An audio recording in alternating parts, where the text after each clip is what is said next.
നമ്മുടെ സുഹൃത്താണ് ജോൺ. ഒരുപാട് കഷ്ടപ്പെടുകയും ഒരുപാട് ഡെഡിക്കേറ്റഡ് ആയിട്ട് അതിനുവേണ്ടി നിൽക്കുകയും ഒരുപാട് എഫേർട്ട് എടുക്കുന്ന ഒരാളാണ്. അപ്പോൾ ജോൺ നമ്മൾ കാണുമ്പോൾ എടാ നിൻ്റെ സമയം ഇനി അങ്ങോട്ട് നിൻ്റെ നല്ല സമയങ്ങൾ ഇങ്ങനെ വരുന്നേ ഉള്ളൂ. അപ്പോൾ അതിനുശേഷം എന്നും ഇപ്പോൾ ഇൻസ്റ്റാഗ്രാമിൽ കേരളം കണി കൊണ്ടുകൊണ്ടിരുന്നത് ജോണിൻ്റെ 6 പാക്ക് കണ്ടിട്ടാണ്. അപ്പോൾ അതിനുവേണ്ടി ഒരുപാട് പ്രയത്നിക്കുകയും ഇപ്പം എന്താണെങ്കിലും ഇപ്പം ജോൺ നല്ലൊരു ക്രിക്കറ്റ് പ്ലെയറാണ്.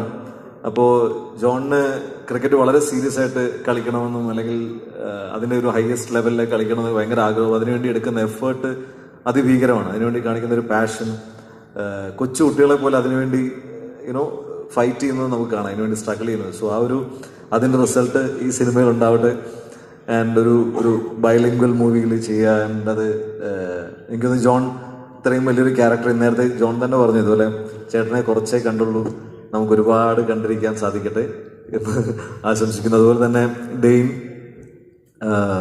ഡെയിൻ ഒരുപാട് കാലങ്ങളായിട്ടുള്ള നമ്മുടെ സുഹൃത്താണ്. ഡെയിൻ ആണെങ്കിൽ തോക്ക് ചൂണ്ടിയാ നിൽക്കുന്ന ചിത്രം.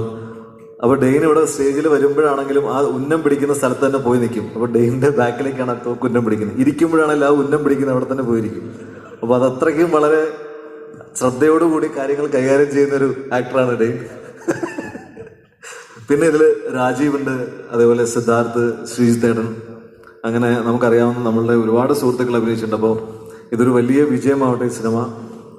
ആൻഡ് ഇനിയും ഇതുപോലെ ഇവിടെ ഇൻവെസ്റ്റ് ചെയ്യാൻ സാധിക്കട്ടെ. ഇനി ഇവിടെ ഒരുപാട് മലയാളം സിനിമകൾ ചെയ്യാൻ സാധിക്കട്ടെ. And thank you so much for invite